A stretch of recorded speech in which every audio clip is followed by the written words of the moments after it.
So next let me invite Thiru K. Thiagarajan. Thiru K. Thiagarajan is the Executive Director of Thiagarajar Mills that has a capacity of 85,000 spindles. He is a Director of VTM Limited Virudhunagar, which has a capacity of 300 modern shirtless looms and a product portfolio that consists of fine grey shirting fabric and high-end home fashion.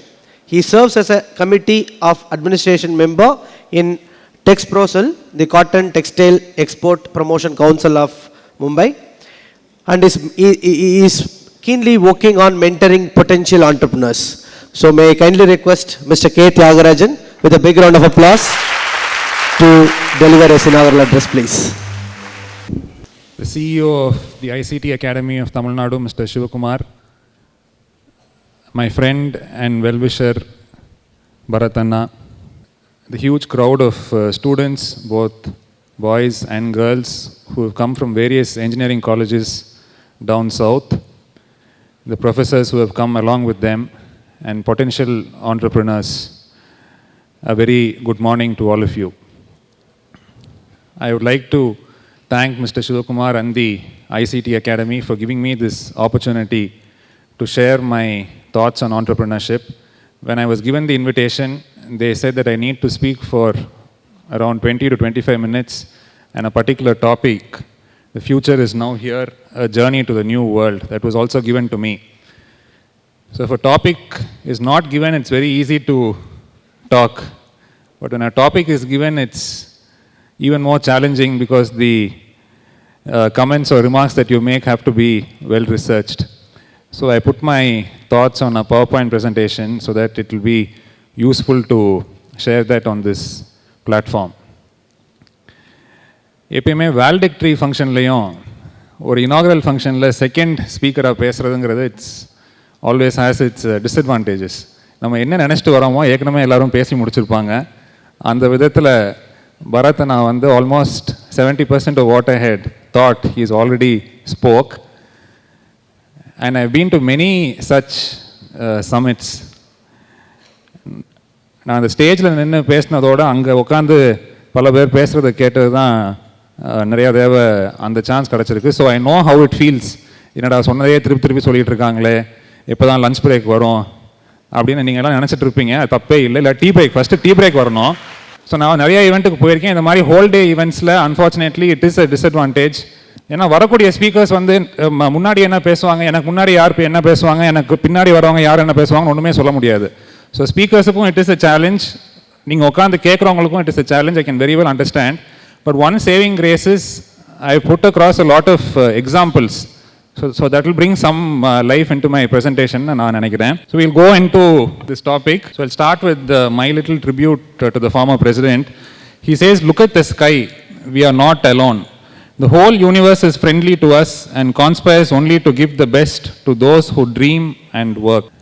So before we dive deep into the topic for today, the future is here, I'd like to give us brief background. பல பேருக்கு தெரிஞ்சிருக்காது. So today, as you know, we have 500 engineering colleges in the state, 1,400 ITIs, industry training institutes, all this in an area of just 1 lakh square kilometer. So Tamil Nadu has the highest penetration of educational institutions in the least area. But there is a gap between what industry needs and what academic institutions give out. In terms of skill or in terms of interpersonal skills, a lot of things, there is a gap. So are we working towards this? I'm sure ICT Academy with, as a public-private partnership is doing phenomenal work in trying to bridge this gap between industry and academia. The other thing here to note is HDI, Human Development Index. So a report of 2014 says that Tamil Nadu is ranked number 7 on the HDI index of several states in the country, Kerala being number 1. We have been pushed to slot 7, though we have a higher percentage of educated people, higher income. There is an issue with sanitation. So this is something we need to tackle about, and that is why Tamil Nadu has gone to the 7th position. So as students here, as engineering students here, most of you would be in your, I think, final year or penultimate years. You will have something up your sleeve in terms of what you're going to do next. So you may go into higher education, you may take a job in an IT company, you may have a family business which you will want to go back, help your father or brother out with, or you may want to take up a profession. And entrepreneurship, is that the last alternative? To many of us here, I think entrepreneurship comes way below all the other opportunities or options which are already there. So what is the climate for entrepreneurship like today?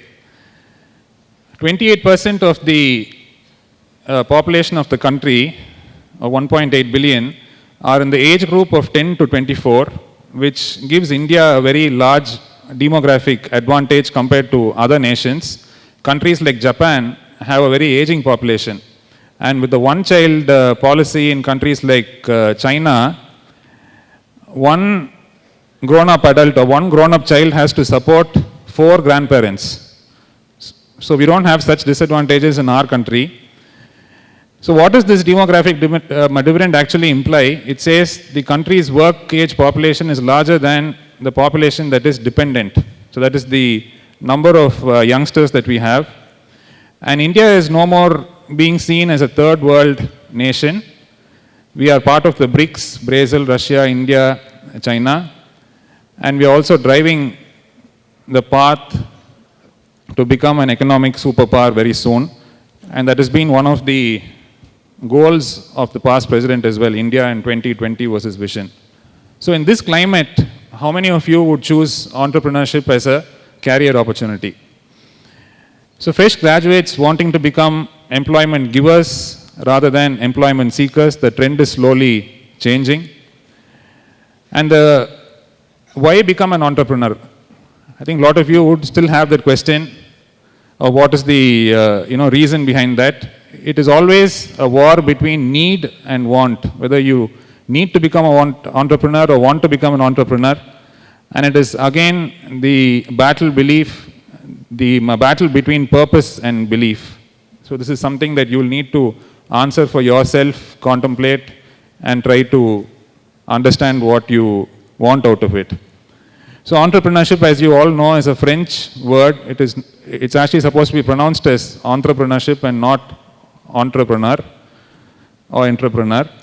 The process of giving shape to an idea, and after you give shape to an idea, it's going to give you better standards of living with economic independence and also a work-life satisfaction, which cannot be got in a job, because you may like your job, but sometimes if you're not finding yourself in a good job, you may feel what you do is sometimes not exactly what you're made to be. So today, if you see, the general asset classes are not anymore multi-baggers. So what do I mean by saying this? Real estate, as you often see, is termed as a bubble. A lot of reports that say that real estate prices will start coming down.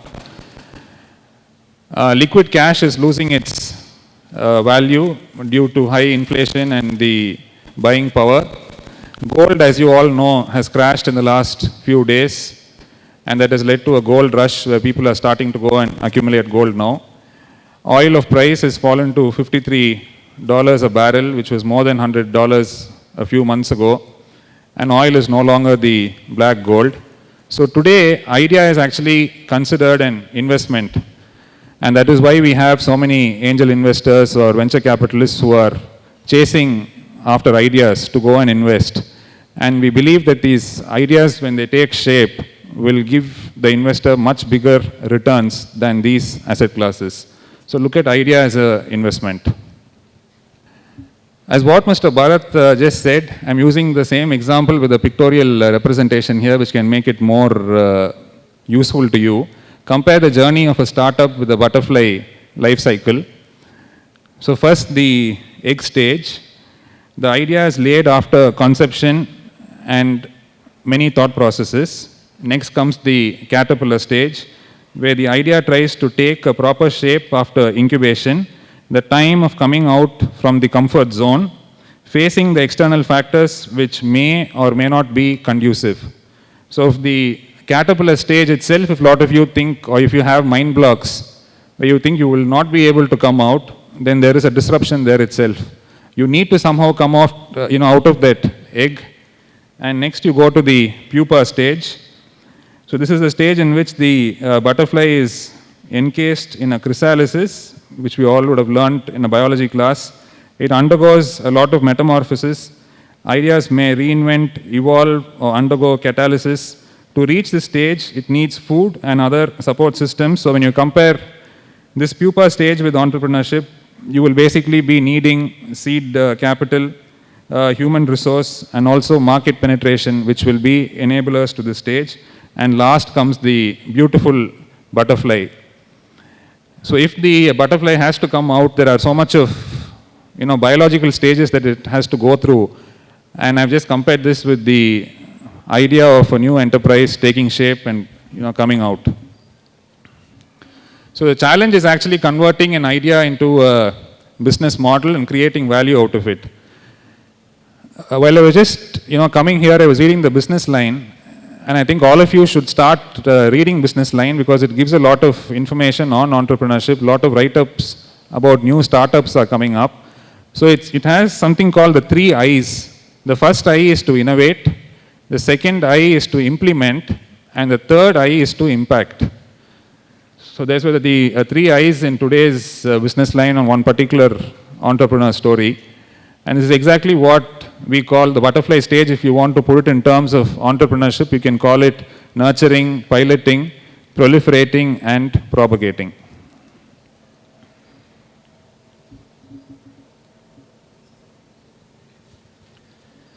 So the topic given today is futuristic ideas and the journey into a new world. So as I told you, I have a lot of examples. I just put them, one across the other. The future has definitely a lot of promising things for us. And what do you actually mean by a new world? I think technology has surpassed a lot of things. The way in which we do things or perceive things. Are we aware of this technological change that is going about? And how exactly is this technology going to impact the future? So some of the ideas which, as engineering students here in this hall, which you can draw parallels to are here. Cloud computing. So the way the storage system works has now completely changed. You don't need a big server anymore. You can store a lot of data on the cloud. Internet of Things. E-learning. I think a lot of universities and colleges are going for this e-learning model to make the teaching learning process more innovative. Affordable housing and healthcare. It is due to the rise of the middle class. The spending has improved. Big data analytics. Robotics. So robotic is now being used to do surgeries. So doctors don't have to be there beyond a certain point. The way in which surgery is done is being changed by robotics. Clean technology, wireless systems, social networks like Facebook, biomedical engineering. There's a recent development in Coimbatore in which the college has signed a MOU with the university in US to make affordable stents which go into the human heart. Machine learning. So what is machine learning is basically to predict what a particular user or customer likes or dislikes.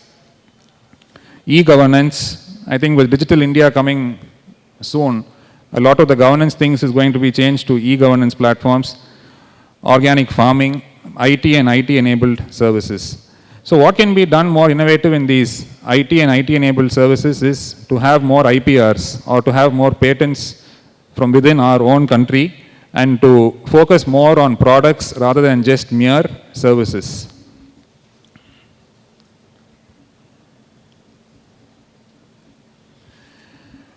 So you would have often learned or heard about this term, disruptive innovation.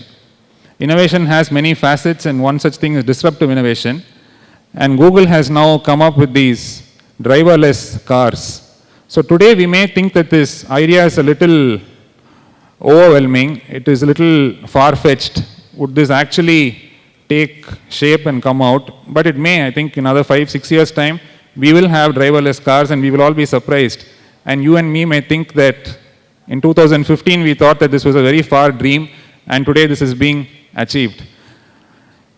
So what is happening here? You would have all, I think most of the engineering students who are doing electronics and communication would have learned about sensors, automation and all that. So a lot of interdisciplinary research has gone into it and the prototype has already been made. I was reading an interesting report that says the driverless cars will have less accidents because the driver fatigue, if somebody is driving home after a very long day of work, the risk of an accident is more. But with a driverless car, you have lesser accidents. Ease of parking. I think in very big cities, it's very difficult to find parking lots. So ease of parking is one advantage. Fuel efficiency, they say it's going to be hybrid, so it can be charged to a certain amount. And we're also going to have safer cars on the road. Another innovation that has come about today, which all of us are using at this moment, is smartphones. So did we ever think that the camera, video, internet, several apps, Skype, Viber, FaceTime, all this can be integrated into one particular handphone? Nobody thought this, I think, in 80s or 90s. But all of a sudden, one day you have this technology wave, which has just changed the way we communicate. Communication has become far more easier or far more realistic. And voice over phone, as you say, VoP, you don't have to pay anymore if you have to make a long distance call. Gone are the days in which you'll have to, book for a trunk call, wait and get connected, pay for an ISD and all that. Today, you call anybody in the US or UK over your Viber or Skype, just with the internet connection, it is absolutely free. So we never thought about all this 10 years ago, but today we are facing all this, we are using all this. So in the next 10 years, what does the future have to offer for us? There are a lot of things that we just can't imagine which are going to come out. These are a few more interesting innovations which are already taken shape. One is fire-resistant workwear. So if a particular person is working in an industry which has high risk of fire, if he kind of wears this workwear, it is fire-resistant. You all know about drones now. I think any wedding that you go to now in Chennai has these drones taking photographs. So there is an idea of somebody in Mumbai itself to use these drones to deliver pizzas, because traffic is so high that you may not get a pizza in 30 minutes or 40 minutes. So there is a technology which is going to use drones to deliver pizzas. We never know whether it will take shape or not, but the idea is already there. Experience of commuting through cabs is being redefined by Uber and Ola. These companies, you just use the app from wherever you are, you connect, you just have a username and password, and the cab is there in hardly 10 or 15 minutes. Google, I think it's become the encyclopedia of everybody. We all have it in our hands. We all use Google almost every day now. GPS, this is again another disruptive innovation. And Flipkart. So what did Flipkart do? They just added more value to the logistics business. They didn't do anything new. They had a warehouse, they had a logistics service, and they put both together and made it a value-added service today.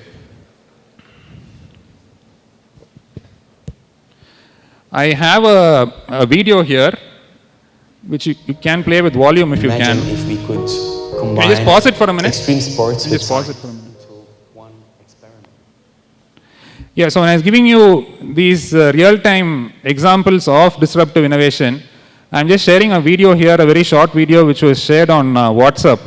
Now the disclaimer that I want to sign here is that nobody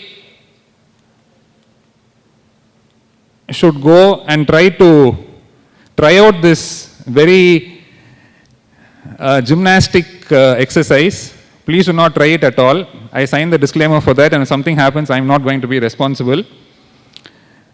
But as Mr. Bharat said, you have to dare to dream.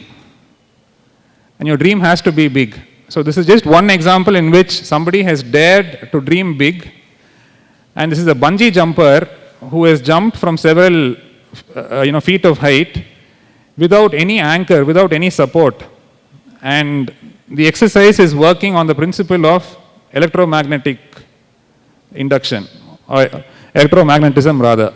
So as you all know that opposite poles attract, the very simple principle of physics which is being used here, we never know. I don't know how many of you here are interested in bungee jumping or skydiving. So this may be the norm in the next 20 or 25 years. So let's just watch the video. It is very scary and it's very adventurous also.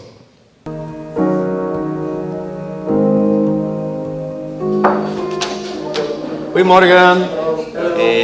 The easiest way to explain, we work with magnets. These are opposite magnets and they attract each other. We're going to do the reverse. Imagine this is the electrical magnetical field we're going to work with, and this is the bungee jumper. You see what happens? You see? We're going to use 4 dishes, which will convert the electricity into a very strong magnetic field. Go! The bungee jumper will be wearing a suit with magnets with the same polarities. When he jumps, he comes down and he will not get further than this. Pushing you back now, okay? Putting it up. It will look like he's doing a bungee jump and he will go back like this. This is Damien Huguet. This is the guy who's daring to take the jump. We finally found him. The guy. I believe in Damien, we've got the right guy on the right place at the right time. In theory, everything should work. Of course, we want to make sure everything's safe. Hi guys, we are in Normandy. Let's see what's going to happen tomorrow, you know, the big day. Of course, I'm a little bit scared about the idea of jumping without the bungee wire. Écoute, je te promets, je t'appelle demain dès que je termine. Directement pour le saut. Ok? Tu promets? Ok, bisous, bisous. Ciao.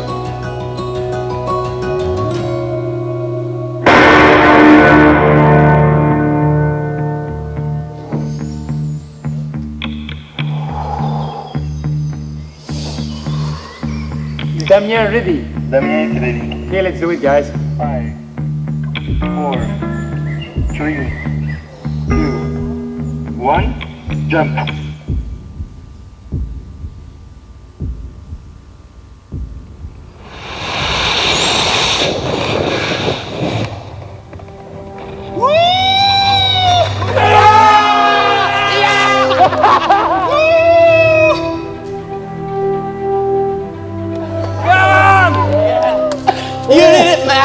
You did it!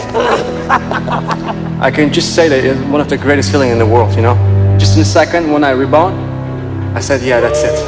Je l'ai fait, on a sauté, c'est bon. Ben oui, il y avait pas qui c'était. Allez, bisous, bisous, hein.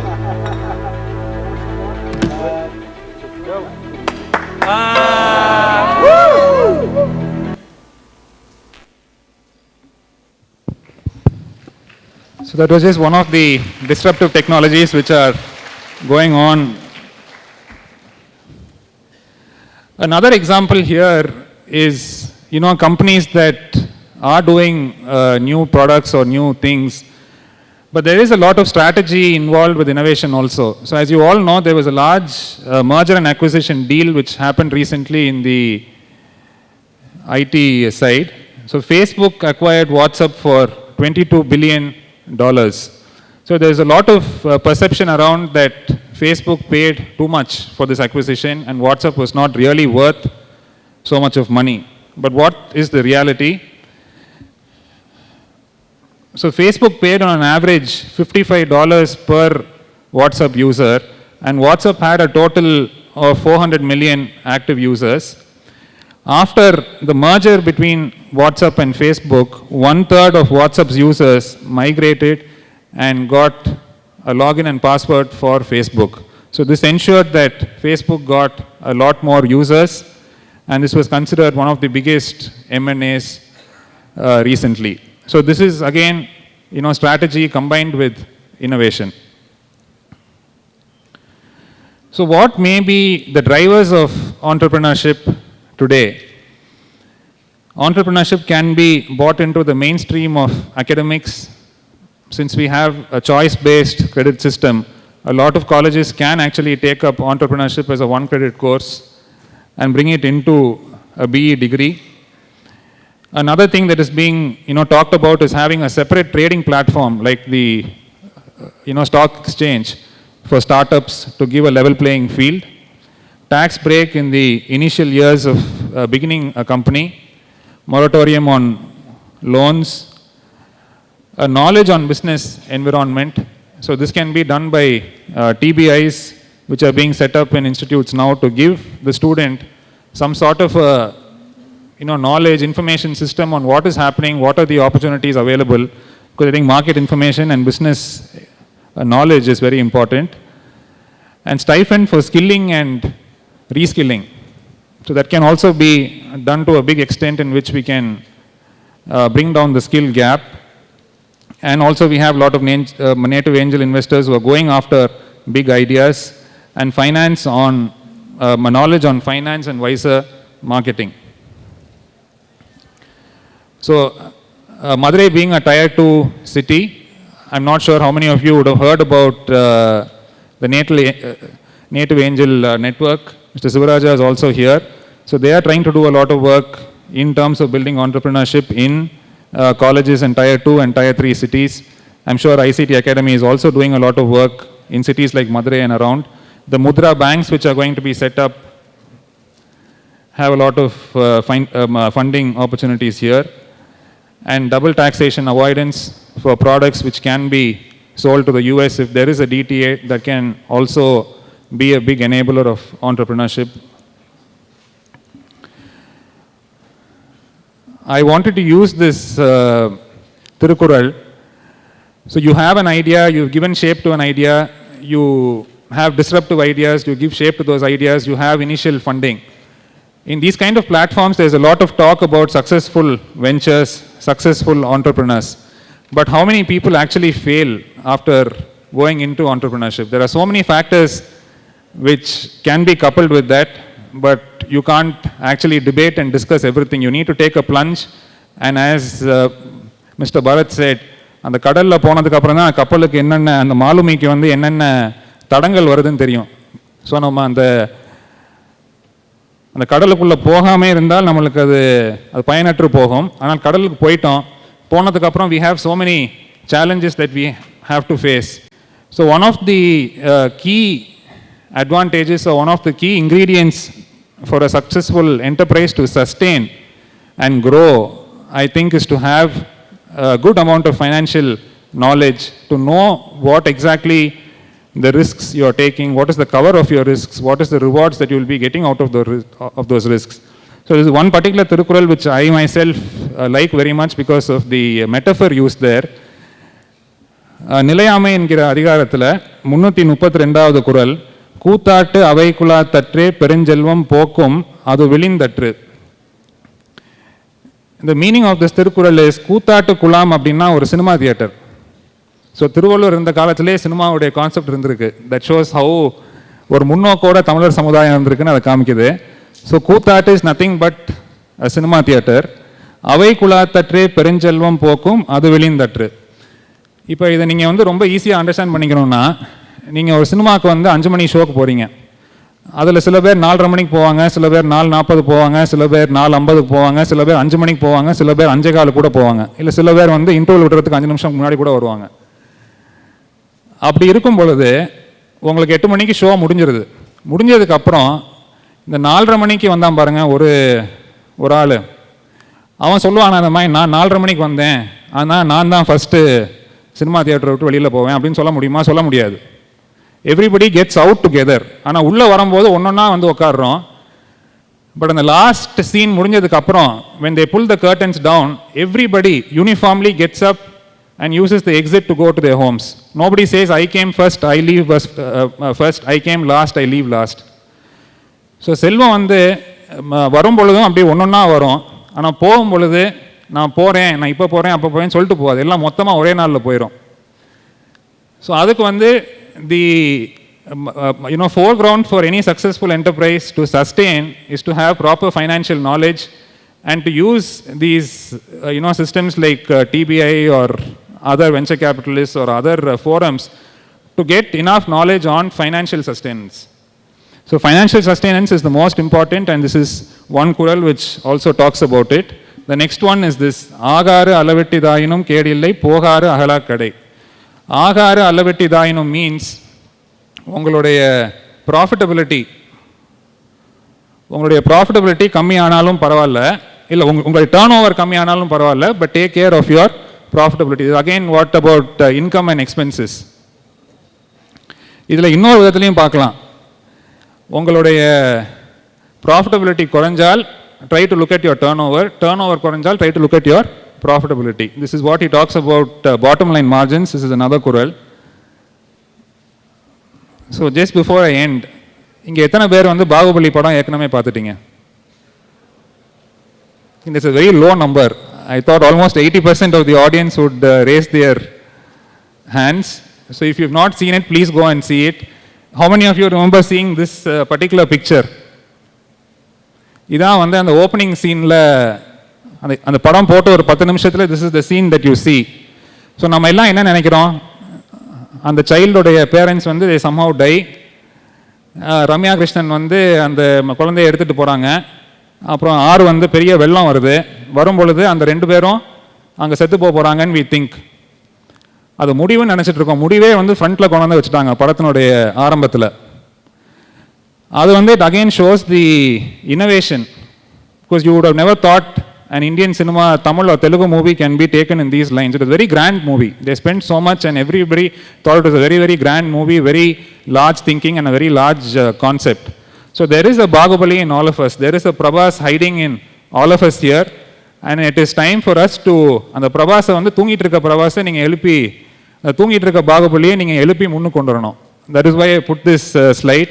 So if you think that you've reached, நம்ம ஆண்டர்பிரினராக ஆகிட்டோம், எவ்வளவோ தடைகள் வருது, financial தடைகள் வருது, market பண்ண முடியல, competition ரொம்ப ஜாஸ்தியாக இருக்குது, I don't have the drive to continue to be an entrepreneur any more அப்படின்னு நினச்சிங்கன்னா, just think about this scene. The small child who should have just gone away in that water and died, the story completely changed. So that is why I use this picture. And before I end, இறப்பு பற்றி சொல்லும் பொழுது நமது பிறப்பு ஒரு சம்பவமாக இருக்கலாம், ஆனால் இறப்பு ஒரு சரித்திரமாக இருக்க வேண்டும் என்று கலாம் சொன்னார்கள். அவருடைய எல்லாரும் பிறந்துடுறோம். We are all born. It is very easy to be born, but when you leave this world and go, இங்கே இருக்க இத்தனை பேர் வந்து கலாம் பற்றி பேசுகிறாங்கன்னா, அவர் வந்து பிறக்கும் போது சரித்திரமாக பிறக்கவில்லை, போகும் பொழுது ஒரு சரித்திரத்தை விட்டு விட்டு சென்றார். அதே மாதிரி how many of you here want to leave this world with a legacy that you want to leave behind? I think that is the message that Dr. Kalam gave in his life. And with these words, as Mr. Bharat said, when you leave this auditorium, just 3 points, just 3 ideas which you think, okay, I can go and explore, I can go and see what this is, people are talking about it. Those 3 ideas or those 3 points, just note it down. And that will be the main value add. That will be the main learning of such a conference. And don't come back again next year, year after year. Just attend these conferences and go back. There should be some value to those ideas, and try to see how you can shape those ideas and make more sense of it. And the next time you come to an ICT Academy function, or the next time when you come to the same Raja Muthiah Hall, don't come as a student. We would love to see you as an entrepreneur talking from the same platform. Thank you.